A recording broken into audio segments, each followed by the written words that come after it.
So, as we shall start in chronological order with the Fly Golden Guardians game, and whew, that was a long series. Yeah, it was a very exciting series, That though. felt like it took forever, to be honest. It truly did, but I felt like it took forever in a good way. I'm serious. Like, I was never really bored in this series. I was always like really into it, and I was on the edge of my fucking seat waiting to see who'd come out on top. By the way, good job on the 3-2 predicts. We're geniuses. Oh yeah, we picked 3-2, 100%.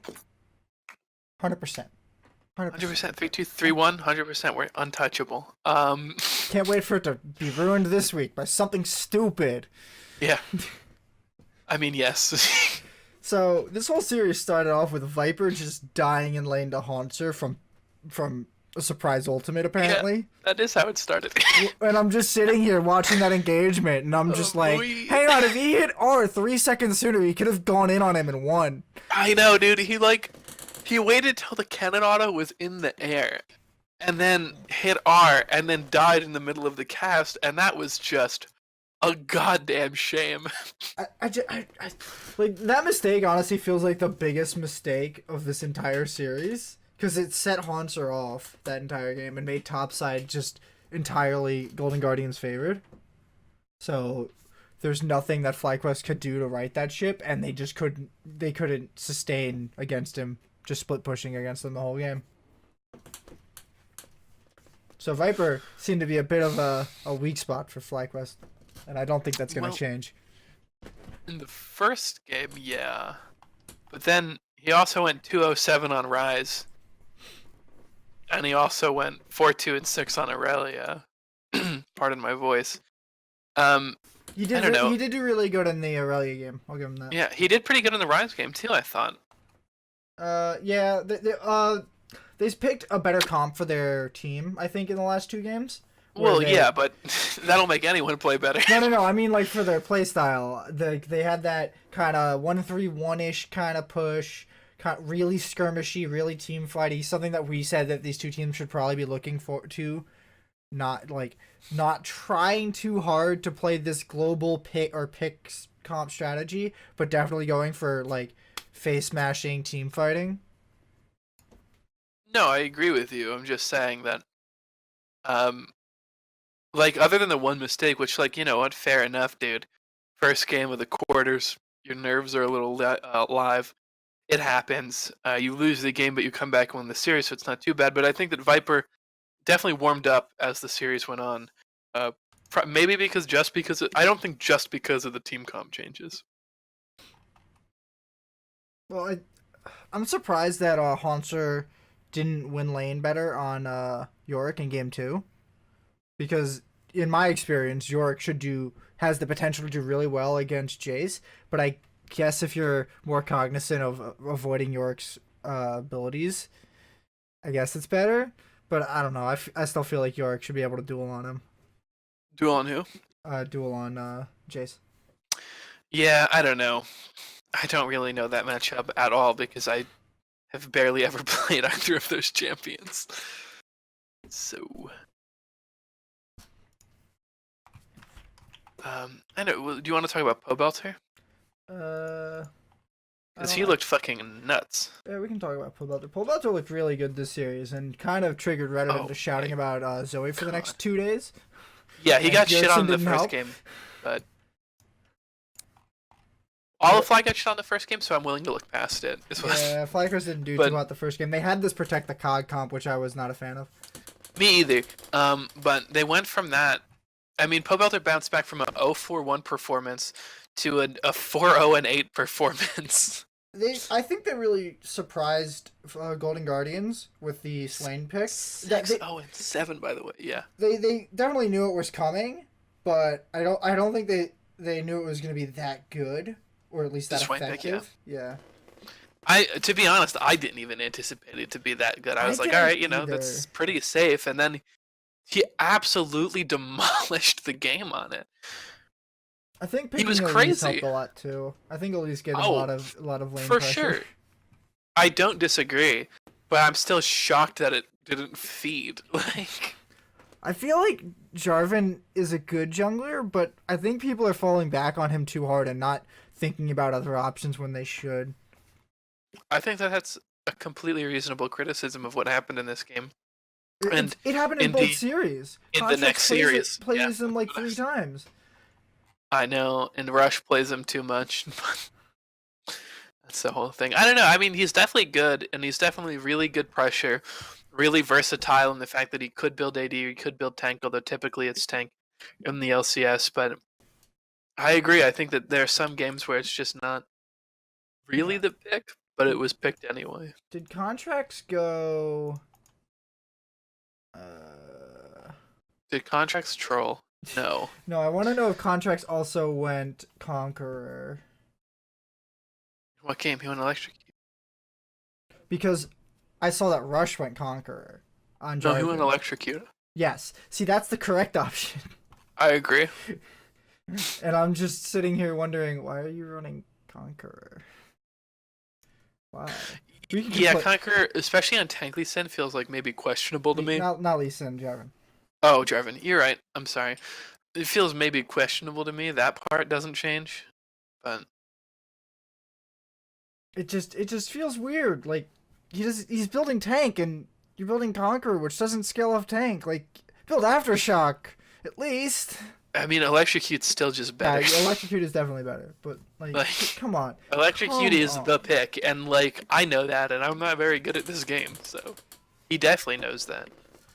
I feel like Hanser was playing really well this series too. I agree. He definitely had a lot of control in the top lane. Viper, especially when Viper ended. Viper's pool is not as big as Hanser's, so Hanser has a lot more like flexibility and a lot more in like power and presence in champ select. That Poppy game, dude, that was nuts. Yeah. Dude, I liked watching that game.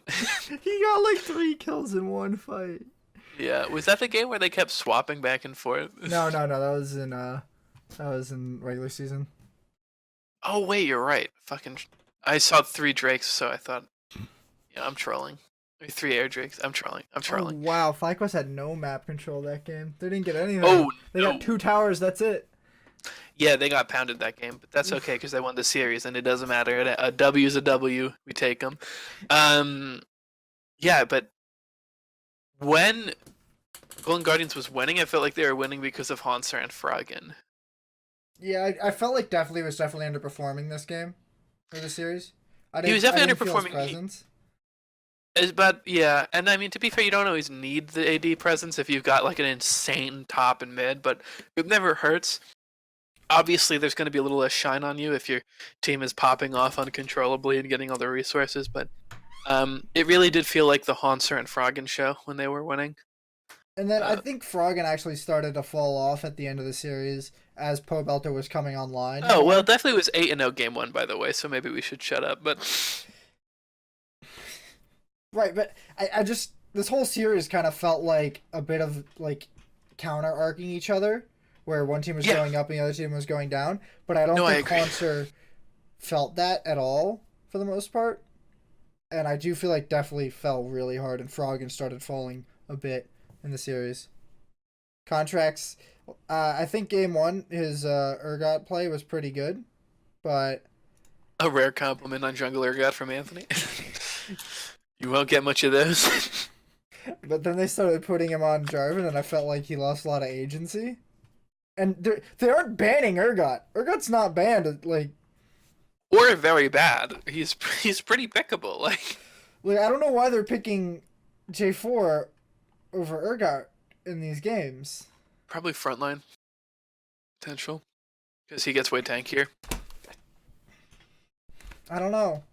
I'm not saying they're right to do it, but I mean, like, a straight tank J4 is going to provide way more of a frontline for your team than the Urgot, especially, like, I mean, like, maybe in the Poppy game you don't need the J4 then. In the York game you probably still do because he's not really going to be team fighting.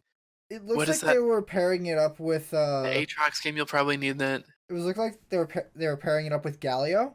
Oh, he went AD Jarvan in the one game. Huh. Which game?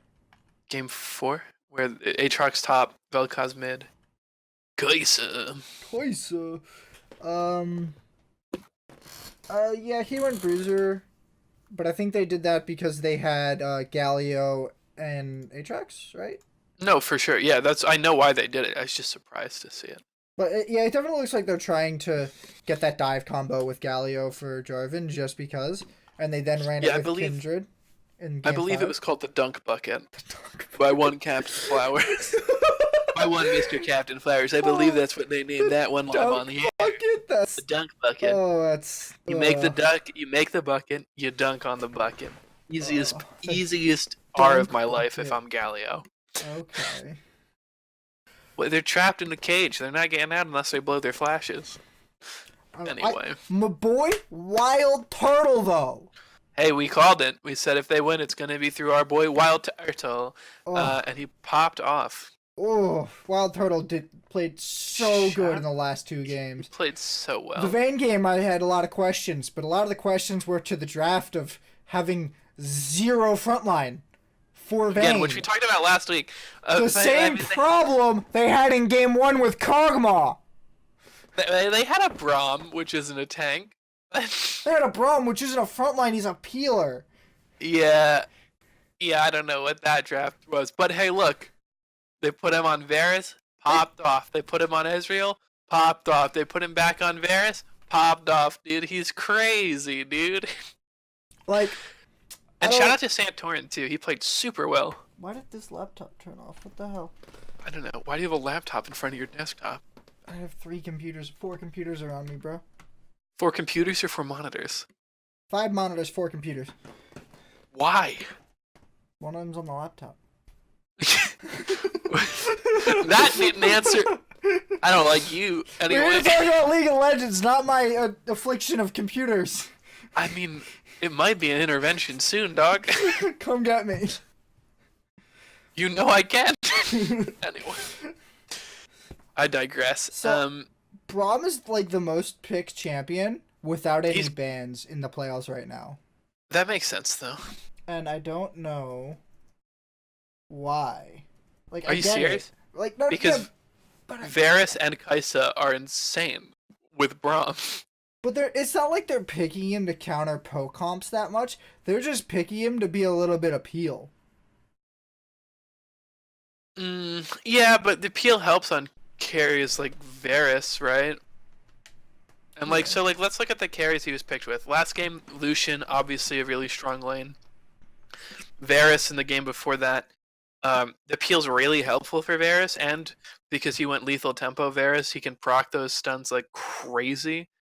Picked it with Vayne, another attack speed AD carry that can get a lot of mileage out of it. Picked it with Ezreal, not as good, but into the Lucian, I think it's better in lane at like 6, and it's not bad with the Jace on the team. And then they picked it with Kog'Maw, which obviously makes a lot of sense. So like, at least in this first series, like for me, that all tracks like completely. Like if you're picking these kinds of AD carries, and you don't want more, you want something more melee, you want something more peel, then like Braum's a fucking fantastic choice, as far as I'm concerned. So more about like the Morgana support. I think we should probably be seeing more Morgana support than we are right now. Probably, but well, that's Fox TSM. Is that the right one? Just because I don't think like the supports are the main source of CC right now, and like they're running Jarvan jungle with Galio support, so you're not gonna get Jarvan Galio'd with Morgana shield on.